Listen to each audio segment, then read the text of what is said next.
नमस्कार, मैं अनीता चौधरी और न्यूज़ अड्डा इंडिया पर आप सभी का स्वागत है। न्यूज़ अड्डा अपने अड्डेबाजी के लिए जगह जगह भटकते फिरता है। अड्डेबाजी करनी है तो जहाँ इधर से उधर जाना ही पड़ेगा। ऐसे ही घूमते घूमते पहुँच गए हम उस गलियारे में जो राजनीति का अखाड़ा बना माना जाता है, उस सड़क पे जो माना जाता है कि राजनीति की अड्डेबाजी यहीं होती है। ये जगह है नॉर्थ एवेन्यू, साउथ एवेन्यू, कौन नहीं जानता। दिल्ली का ये जगह जो है रायसीना रोड पे, जहाँ राजनीति के दिग्गज न जाने राजनीति के कौन कौन से पचड़े को सुलझाने में जुटे रहते हैं। लेकिन जब मैं पहुंची एक ऐसे जगह पे तो वहाँ मुझे दो संत दिखाई दिए। आश्चर्य हुआ कि भाई ये राजनीतिक गलियारों में संत क्या कर रहे हैं। लेकिन ये संत भी गजब थे, ये मजमा भी गजब था, यहाँ की अड्डेबाजी भी अलग तरह की थी। एक संत जो सफ़ेद कपड़े में बैठे हुए थे और ये जैन मुनि हैं, गनिवर डॉक्टर राजेंद्र जी महाराज, और दूसरी तरफ हमारे साथ महामंडलेश्वर जो सनातन के प्रतीक माने जाते हैं, ये बिल्कुल भगवाधारी सर्वेशानंद सरस्वती जी। मैं जब यहाँ पहुँची तो आश्चर्यचकित रह गई। लोग बोलते हैं कि जैन और सनातन दो अलग अलग, खैर सनातन तो धर्म है, जैन अलग पंथ है और सनातन एक अलग राह है। लेकिन यहाँ पे दोनों मिलकर एक ही बात पे चिंतन कर रहे थे कि आखिर देश की जल, जंगल, जमीन और जीव जंतुओं की रक्षा कैसे की जाए, सनातन धर्म का प्रसार कैसे हो और इस प्रसार में वो सत्यता, वो समगमता और वो समरसता कैसे बरकरार हो। इसी पर बात करेंगे हम आज जैन मुनि ज्ञानीवर राजेंद्र जी महाराज से, जो इसी आदिवासी क्षेत्र में, आदिवासी बहुल क्षेत्र में जल, जंगल, जमीन के साथ साथ जीव जंतुओं के ऊपर भी किस तरह से उनको संरक्षित किया जाए और आदिवासी की परिभाषा क्या गठित की जाए, उस पर काम कर रहे हैं। हम सभी जानते हैं कि कन्वर्जन जोरों पे है। सनातन को समाप्त करने के लिए अलग अलग पंथ का नाम दिया जा रहा है, लेकिन सभी के रास्ते जब एक जगह मिलते हैं तो वहाँ से भारत का वो परचम लहराता है जहाँ हर कोई एक दूसरे के संरक्षक और रक्षक बन जाते हैं। बहुत बहुत स्वागत है महाराज जी आप। धन्यवाद आपका न्यूज़ अड्डा इंडिया पर। और सबसे पहले तो मैं पूछना चाहूँगी कि आप जैन मुनि हैं। लोगों के मन में हमेशा ये कौंधता रहता है सवाल कि जैन एक अलग पंथ है, उनके लिए अल्पसंख्यक की संज्ञा दी जाती है उनको, और सनातन हिंदू यानी कि वो एक अलग तरह के समाज के धर्म हैं। तो आप इसको कैसे लेते हैं? जैन मुनियों से अक्सर जब परिचय आप लोगों का, आप ये मन की सोच है लोगों के, अपने खुद ही विचार बना लेते हैं कि जैन अलग है या जैन पंथ अलग है, जैन व्यवस्थाएं अलग है। जैन में भी राम को भी माना जाता है, कृष्ण को भी आने वाले तीर्थंकर माना जाता है, राम को भी मोक्ष का अवतारी पुरुष माना जाता है। और हमारे जैन तीर्थंकर में जितने भी हुए, ऋषभदेव से लेकर के भगवान महावीर स्वामी, 24 तीर्थंकर भगवान, और कृष्ण के भाई थे नेमिनाथ जी, यादव कुल में नेमिनाथ जी सबसे बड़े भाई थे कृष्ण के। तो फिर कैसे अलग हो सकते हैं आप? मतलब ये लोगों की अपनी सोच है, और इस सोच इसलिए ये डेवलपमेंट होती है कि ये अंग्रेज़ों के समय से divide in rule and politics, divide in rule and politics जो विचारधारा अंग्रेज़ों की है, वो अभी हमारे भारतीय हिंदू माइंड में अंग्रेज़ों की सोच है, सनातन की सोच नहीं है। अभी भी हम कॉलोनियल सिस्टम, हाँ बिल्कुल उसी सिस्टम है। तो उसी सिस्टम में आप पढ़ रहे हैं, उसी सिस्टम में आप जी रहे हैं। Divide in rule and politics कैसे किया जाए, ये पॉलिटिक्स का मुद्दा है, धर्म का मुद्दा नहीं है कोई। अच्छा, तो आप मान रहे हैं कि धर्म जैन हो या हिंदू हो, सब एक हैं। ये अंग्रेजों की डाली हुई वो बीज है जो आज तक खत्म नहीं हो रही है और हम उसी रास्ते पे चल रहे हैं। बिल्कुल बिल्कुल यही सोच। कृष्ण भगवान नेमिनाथ के भाई, मैं कहता रहा हूँ आपको, नेमिनाथ, हाँ शायद ही आप लोग जानते होंगे, लेकिन नेमिनाथ ये नाम आपको जरूर इसके इतिहास के बारे में, इसके प्राचीन गिरनार में आपको पढ़ना चाहिए कि कृष्ण के भाई थे नेमिनाथ। और लोग बोलता है कि जैन धर्म का जो उद्भव हुआ है वो बहुत रिसेंट हुआ है, लेकिन नेमिनाथ जी जो थे उस वक्त में जो कृष्ण के भाई थे, उन्होंने इतने प्राचीन काल में हजारों हजार साल पहले भी वो जैन परंपरा को कायम रखा था, उसको आगे बढ़ाया था। दूसरी बात, पहले मैं सर्वेशानंद सरस्वती जी से भी एक सवाल पूछ लूँगी, उसके बाद मैं सीधे इनसे बात करूँगी। आपसे शायद कम बात करूँगी क्योंकि आज जो इनके बारे में मुझे जानने के लिए मिला है वो बहुत ही रोचक है। इसलिए आप ये बोल रहे हैं कि जैन और सनातन सभी एक हैं, ये तो समाज का बीज है जो लोगों को अलग अलग करता है, राजनीति है। गुरुर् ब्रह्मा गुरुर् विष्णु गुरुदेव महेश्वराय, गुरु साक्षात परम ब्रह्म तस्मै श्री गुरवे नमः। गुरु शब्द सिर्फ एक ही है और उसके सिवा कुछ नहीं है। निरंकार एक ही है, उसके सिवा और कुछ भी नहीं है। ये तो सभी अपनी सोच है, सबका अपने विचार हैं, विचारधाराएं हैं। और आपने ये सबसे बड़ी बात बोली कि आज मैं यहाँ ऐसी जगह आई हूँ जहाँ राजनीतिक पॉइंट है। ये राजनीतिक पॉइंट बेटा आज के समय लग रहा है आपको, ये राजनीतिक पॉइंट अब का नहीं है। ये राजनीतिक पॉइंट दिल्ली नहीं, ये इंद्रप्रस्थ है। इसी पे महाभारत, पूरी महाभारत इसी इंद्रप्रस्थ के ऊपर हुई थी। वही गद्दी कल थी, वही गद्दी आज है। जय श्री राम, जय श्री राम। बहुत बहुत धन्यवाद आपका। देखिए इन्होंने दो गुरु हैं जो बता रहे हैं कि भारत की राह क्या होनी चाहिए, भारत के लोगों की सोचने की राह क्या होनी चाहिए। आपके बारे में जितना मैं समझ पाई, जितना सुनी हूँ, मतलब लोग बोलते हैं कि संत हैं, धुनी रमाते होंगे, संत हैं, कुछ प्रवचन देते होंगे, लेकिन किसे पता कि संत इतने विद्वान होते हैं कि न जाने कितनी किताबें लिखते हैं। संत जमीन से इतने जुड़े होते हैं कि अपने परंपराओं को, अपने जो आदि कल्चर है उसको, आदि संस्कार, आदि संस्कृति को बचाने के लिए कितना काम करते हैं। लोग बताते हैं कि आपने किताबें बहुत लिखी हैं, आप आदिवासी बहुल क्षेत्र में काम बहुत करते हैं, उसके बारे में मैं ज़रूर जानना चाहूँगी। मैं 11 साल का बाल दीक्षित जैन सन्यासी, जैन मुनि जिनको कहा जाता है।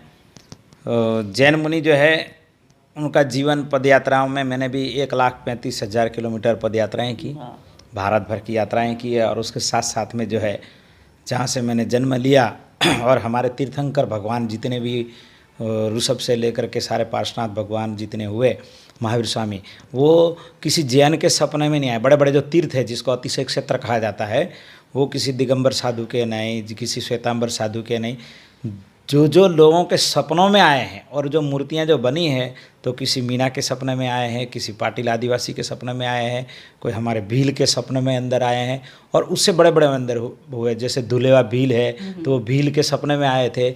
और जो महाराणा जो प्रताप जो थे और भामाशाह जो थे, वो हिंदू और जैन संस्कृति को बचाने के उस परंपरा के हिसाब से उन्होंने जो पूजा भील वगैरह ने युद्ध लड़े, तो वो हमारी संस्कृति को बचाने के लिए।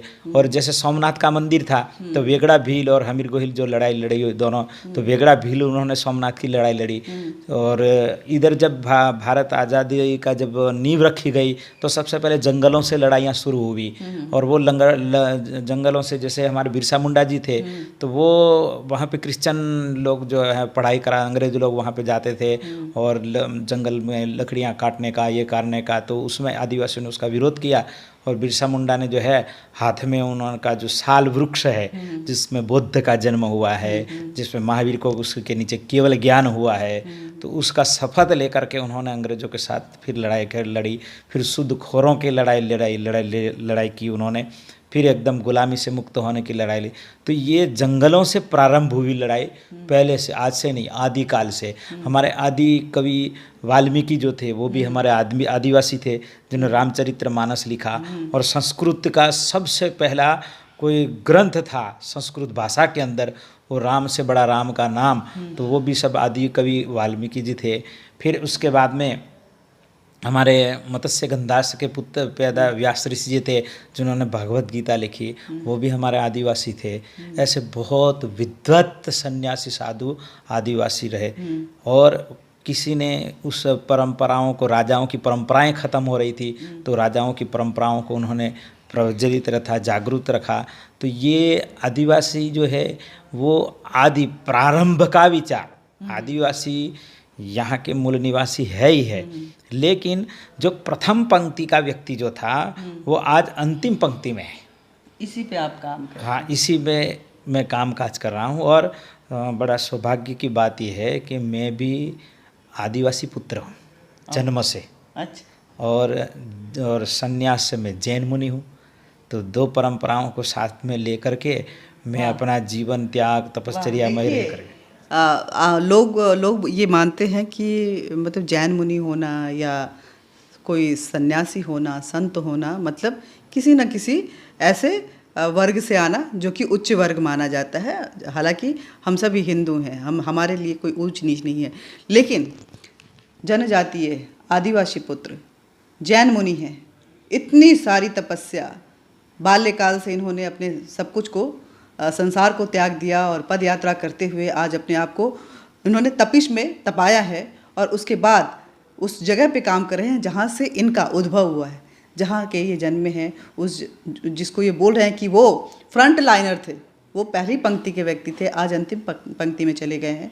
और उस अंतिम पंक्ति में जाने का आज जो बाहरी लोग हैं वो उसका फ़ायदा उठा रहे हैं और वो इसी पे काम करें। क्या क्या कार्य कर रहे हैं महाराज जी? हम आदिवासियों के बीच में जो है जल संरक्षण होने की जो बात होती है, पहले आदिवासी क्षेत्रों में से सारा पहाड़ों में से जल आता था, और हम अपने बचपन के अंदर दिनों के अंदर भी रोटी होती थी या एक मिर्च के वो होता था, और ज़मीन को ऐसे हाथ खोला और पानी पी लिया, वेरी जिसको बोलते हैं, उसको छोटा सा नदी का तट हो, खेत का कोई हो, ऐसे नीचे से निकालते थे, पानी निकल जाता है। आज जो है वो हजार फुट पानी नीचे चले गया है, धरती का पानी का जो है ना ह्रास होता चले जा रहा है, क्योंकि इसके अंदर रासायनिक जो खाद है वो एक तरह का बम है, विस्फोटक चीज़ें हैं। तो वो ज़मीन को सुखाता है, आसमान को सुखाता है, धरती को सुखाता है। फिर ग्लोबल वार्मिंग जिसको कहते हैं, तो ग्लोबल वार्मिंग जो है इन्हीं खादों से होती है। आज बहुत सारे, जैसे हमारे गुजरात के गवर्नर साहब है देवव्रत जी, वो जीरो बजट की खेती के बारे में बहुत मेहनत कर रहे हैं, बहुत अच्छा पुरुषार्थ कर रहे हैं।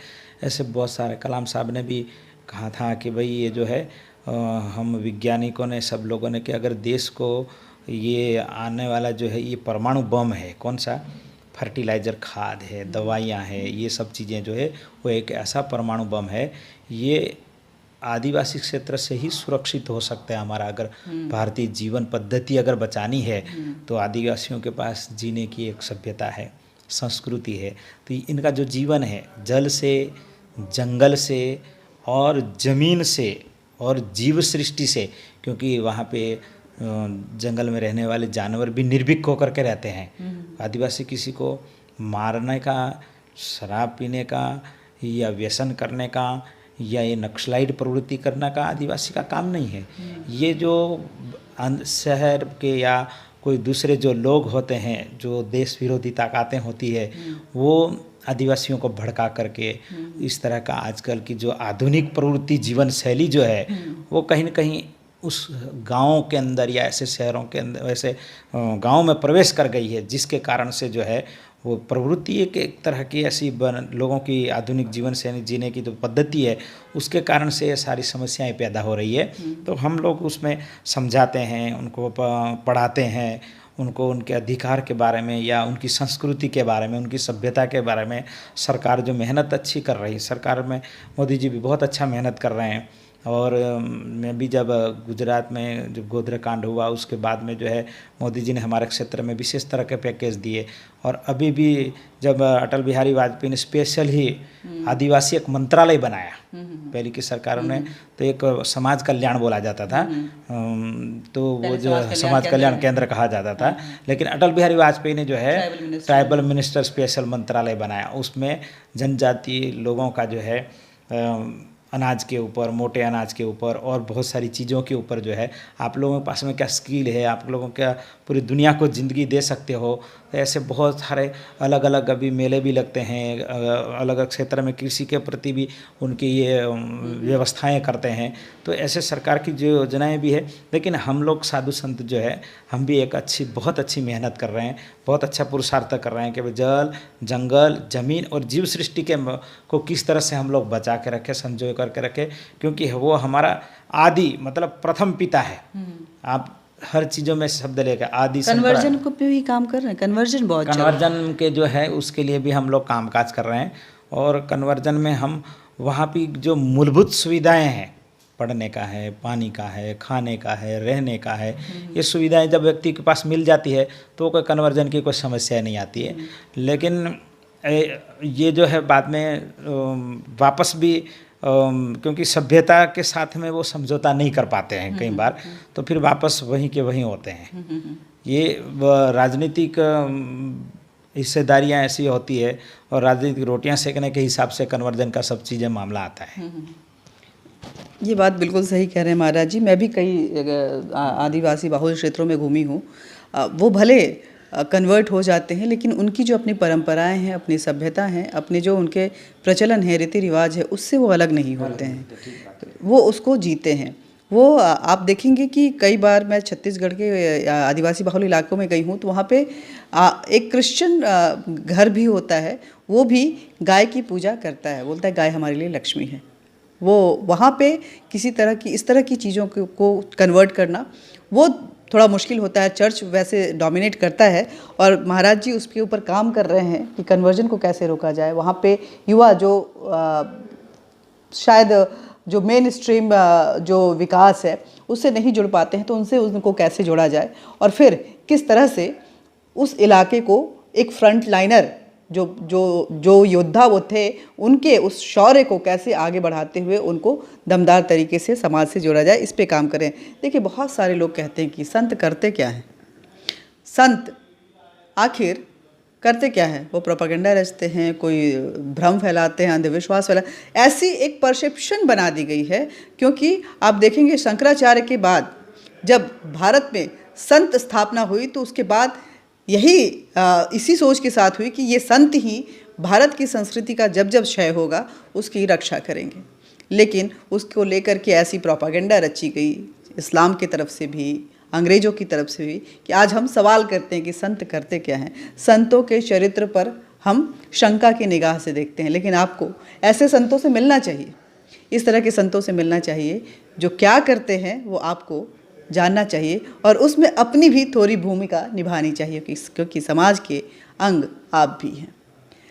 इस चर्चा को हम यहाँ पे ख़त्म करेंगे, लेकिन ये जो भगवा और सफ़ेद का जो मिलन है उसको इस कैमरे पे मैं लाना चाहती हूँ। महाराज जी, मैं चाहती हूँ कि आप यहाँ बैठिए और आप बताइए, ना जैन अलग ना सनातन अलग, ये भारत के एक वो चित्र है जो भारत को चरित्रित करते हैं। वैदिक संस्कृति और श्रमण संस्कृति हम लोग साथ ही है। हमको कोई हिंदू और कोई मुसलमान थोड़े कोई ऐसी बातें कर रही है। बहुत धन्यवाद। धर्म की जय हो, धर्म की जय हो, धर्म की जय हो। ए धर्म का नाश हो, ए धर्म का नाश हो, ए धर्म का नाश हो। प्राणियों में सद्भावना हो, प्राणियों में सद्भावना हो, प्राणियों में सद्भावना हो। विश्व का कल्याण हो, विश्व का कल्याण हो, विश्व का कल्याण हो। भारत माता की जय। वंदे मातरम।